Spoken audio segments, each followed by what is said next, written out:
মেদিনীপুরের কাঁথি 3 নম্বর ব্লকের দুর্মুট এবং কুসুমপুর গ্রাম পঞ্চায়েতের বিস্তীর্ণ অঞ্চল লবণাক্ত এলাকা হিসেবেই পরিচিত। এই দুই পঞ্চায়েতের প্রায় সব মৌজায় নন টিউবওয়েল। পানীয় জলের সমস্যা মেটাতে বাম সরকারের আমলে তৈরি হয়েছিল জলাধার, বসানো হয়েছিল পানীয় জল পরিশুদ্ধ করার যন্ত্র। গ্রামবাসীদের অভিযোগ, পরিচর্যার অভাবে বিকল হয়েছে ফিল্টারেশন মেশিন এবং ট্যাঙ্ক।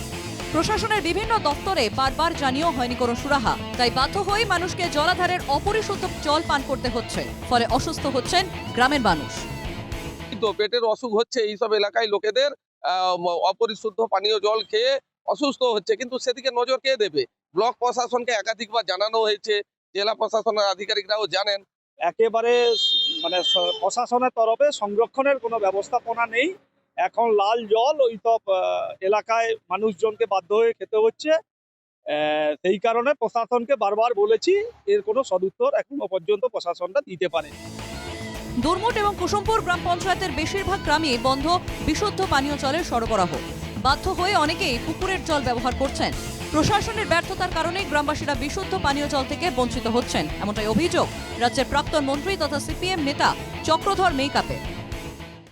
পানীয় জলের হাই রিজার্ভার আছে, ওখানে জল ফিল্টারেশনের জন্য বিশাল বিশাল দুটো ড্রাম আছে, কিন্তু ফিল্টারেশন হয় না।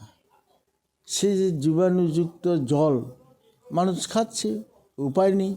তবে আমাদের কাছে এই ধরনের কোনো অভিযোগ নেই, কারণ ত্রিস্তর পঞ্চায়েত ব্যবস্থার মাধ্যমে যদি কোনো অভিযোগ আসতো নিশ্চিতভাবে পিএইচই দপ্তরকে বলে আমরা সারানোর ব্যবস্থা করতাম। তবে আপনাদের মাধ্যমে যখন অভিযোগটা আমাদের কাছে পর্যন্ত এসে পৌঁছেছে, আমরা খোঁজখবর নিয়ে দ্রুততার সাথে ব্যবস্থা নেব।